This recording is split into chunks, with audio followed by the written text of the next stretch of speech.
EVO.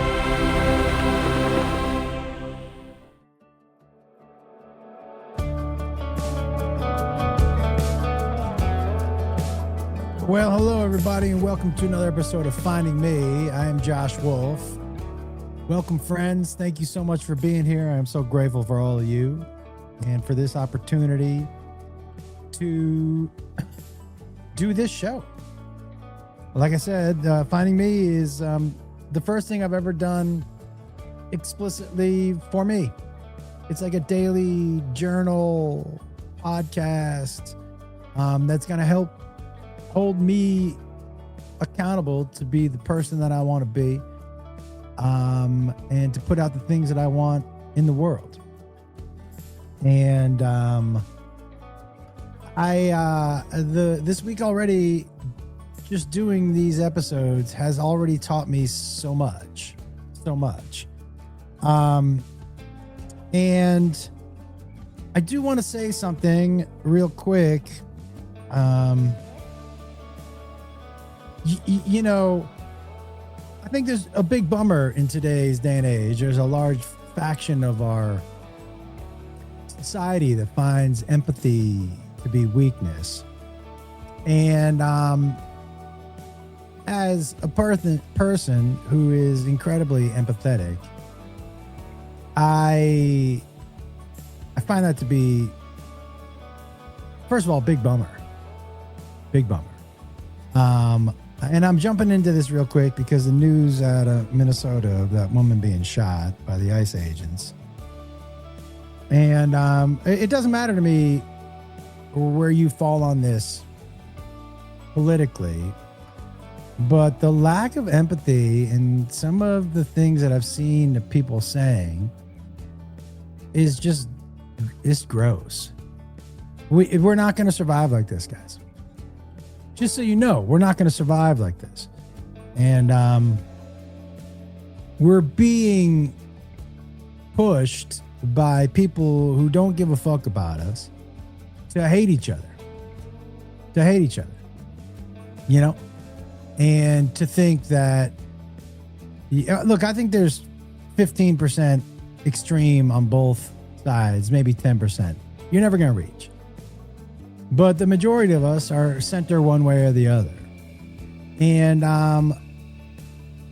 it is such a bummer to see the lack of empathy for a woman who lost her life and was shot on the streets of America by, I guess what we're calling federal agents. It's like, no matter where you fall, you know, punishment kind of has to fit the crime. And I watched the video and she was clearly scared, and who knows if she was running for a reason. But running from officers is not punishable by death. If she had been caught and put in jail, they would not have given her the death sentence, you know?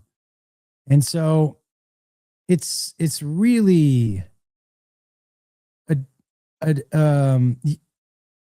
a dangerous time for this violence and hate and anger to slip into our everyday life, where we stop thinking it's that we get so numb to it that we think, oh yeah, whatever. Oh, someone gets shot. And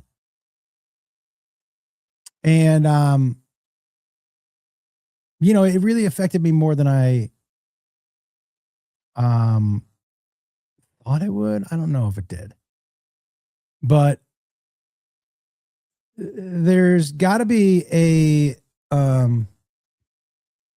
place where people can have real conversations and talk to each other about this. I don't think there's anybody, like not anybody, I go with the extremes. Most of us don't want to live in a place where people are getting shot on the streets of our cities by federal agents. You know, most of us don't want to live in a place where there's military on our streets. That's not how I was raised. And the fact that it's being normalized for this young generation of people is very scary. Let's not even get into social media and what social media does. Like if I had kids coming up now, they wouldn't have phones until they were at least 13. It's such a guys, the day that I step out of the public eye is the last day you'll see me. I might have a like a personal Facebook to, that's how I talk to my friends and from high school and shit, because they're old fucks. But that's it. And because I think it's truly what is tearing us apart, not each other. I don't know the percentage, but I bet you it's a bigger percentage than we all think that are just bad actors. That are you've seen those bot farms where they're sending. No, that happened again. Why is that happening? Why is that happening? Why is that happening? Test 1, 2. But you see that like there's the same person is sending out messages on both sides, just trying to aggravate people. It's why I don't yell at people online anymore. Think about how many times somebody who's thought differently than you has changed your mind. So then think about how many times you're going to change other people's minds. I mean, the real way, if you want to make change, is to do it in the real world, in your area. I've always been, I've always been a very centered person as far as my views. I've always been a person who thinks it should have alternated. The country should alternate between Democrat, Republican. You can't go 8 or 12 years as a person in America and think that your voice isn't being heard.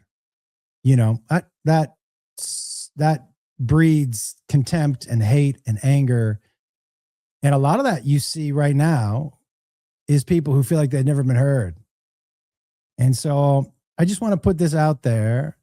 I know this is not how I have been starting the pod and things like that, but it's such a bummer, everybody. It's such a bummer that there are some things that you don't have to. I think we can all disagree on, and I don't even know policy, but it's a bummer when people disagree on humanity and empathy and all that stuff. I don't want to get too into it. I want to keep this to 15 minutes, but it really did affect me.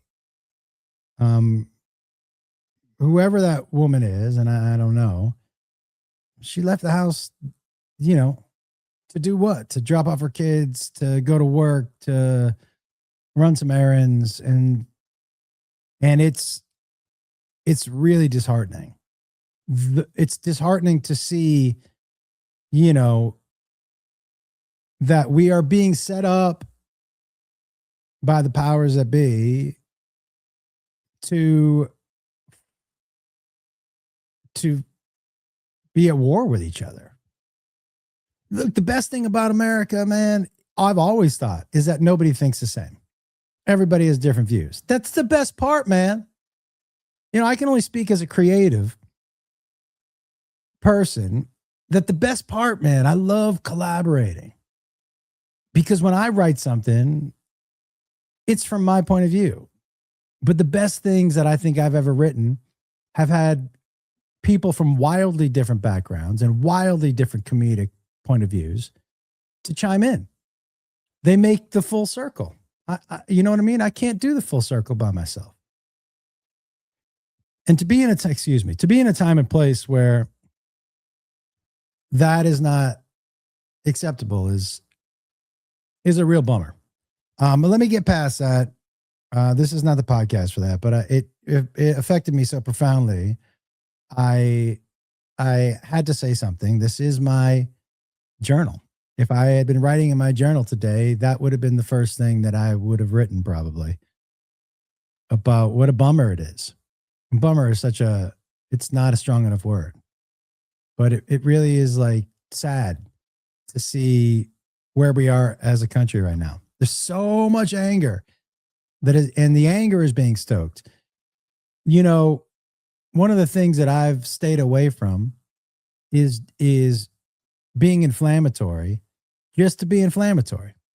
If I say something that is inflammatory to somebody, that's not the purpose of it. That it's just my opinion, right?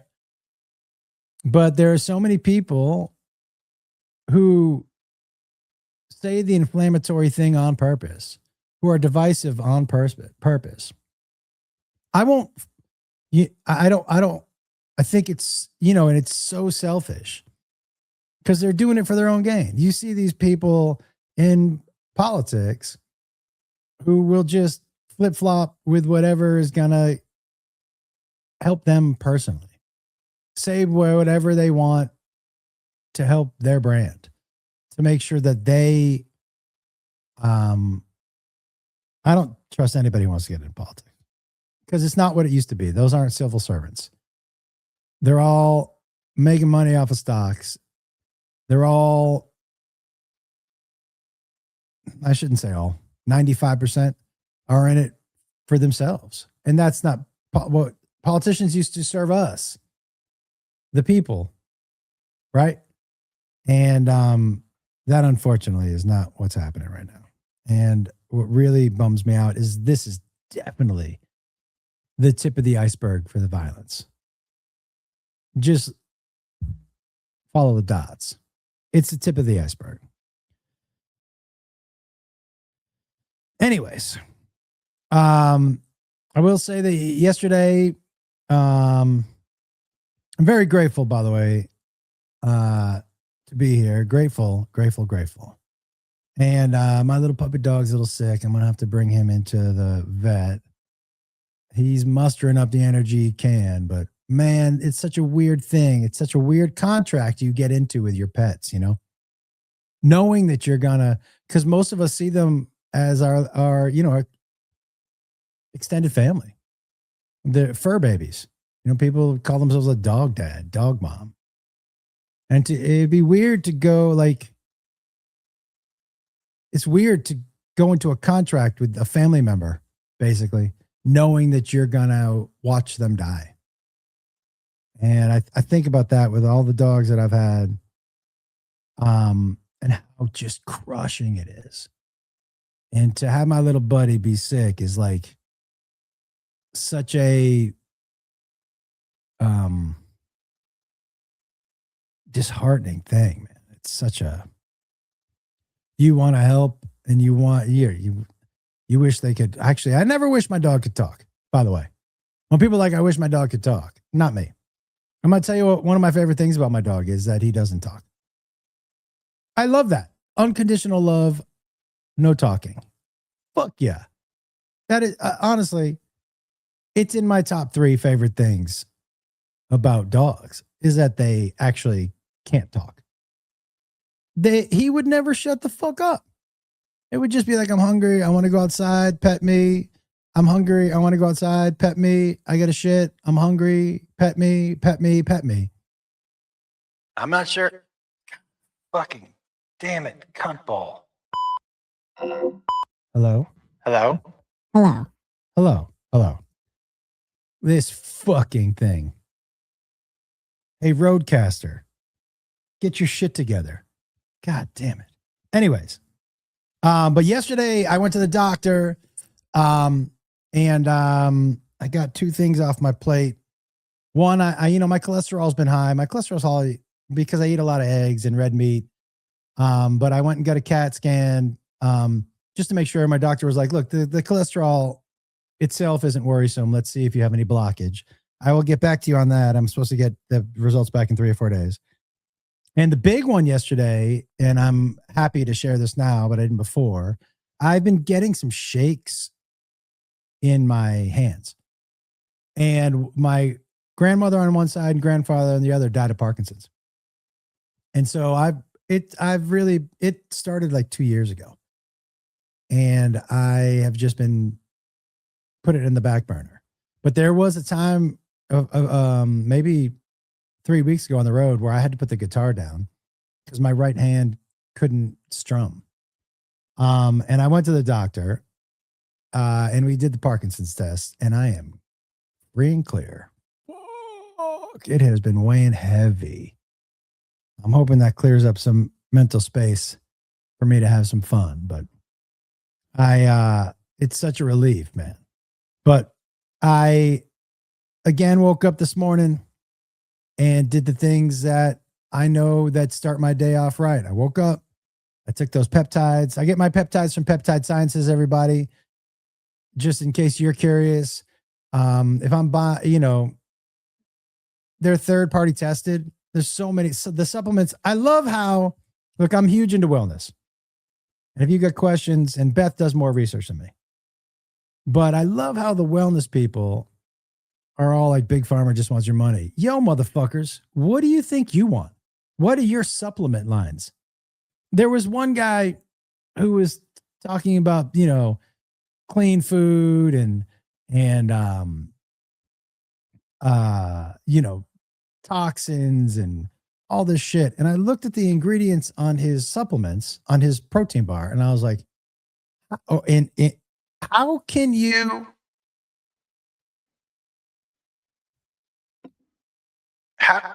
motherfucker? God damn it. Why is this happening? How can you? that fucking cunt? Hello? Oh my God. How can you bash Big Pharma on one hand for being charlatans or just trying to get you on something, and on the other hand, push supplements and protein bars that haven't been tested, that not third-party tested? You know, that a lot of things about the supplements that we buy, I found, is that when they test them, what they say is in the ingredients isn't in there, because they don't have to go through any stringent shit. Like, the one thing about Big Pharma is that shit is tested repeatedly. Now, we can question about who it's tested by and all that, but so I caution you guys. I think everybody should get into health. For me, when my health is bad, I can't think about anything else. Health first. But these peptides, like Peptide Sciences, are third-party tested. I would always go with a supplement brand that's third-party tested, so what's in there is what's in there. But I'll tell you, for me, the essentials, and I took them this morning. I took my peptides.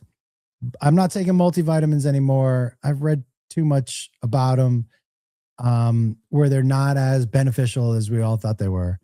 But krill oil, it's important for me that my fish oil doesn't have heavy metals in it.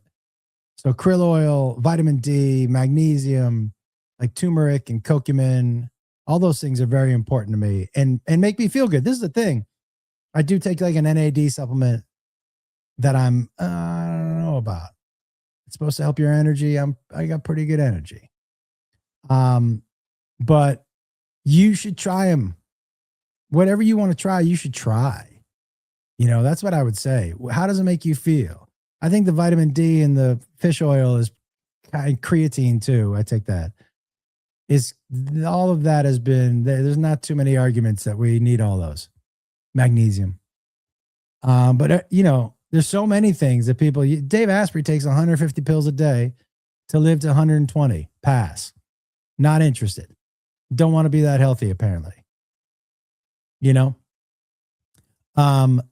But took the peptides, took the vitamins, went on my morning walk with my little buddy, got some sunshine in my eyes, listened to my walking meditation and my 5-minute manifestation podcast with Lovey, I forget her last name, and hit my gratitude and called my mom. And it's like I get back to the house after an hour and a half or 2 hours, and I am just ready for the day.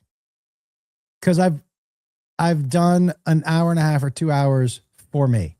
Now, I know a lot of people don't have that time. But waking up in the morning and spending the first part of your morning doing something for you, I find to be so beneficial. you're starting the day off right. I don't know my phone. Today I did check Instagram before 10 a.m., but I have a 10 a.m.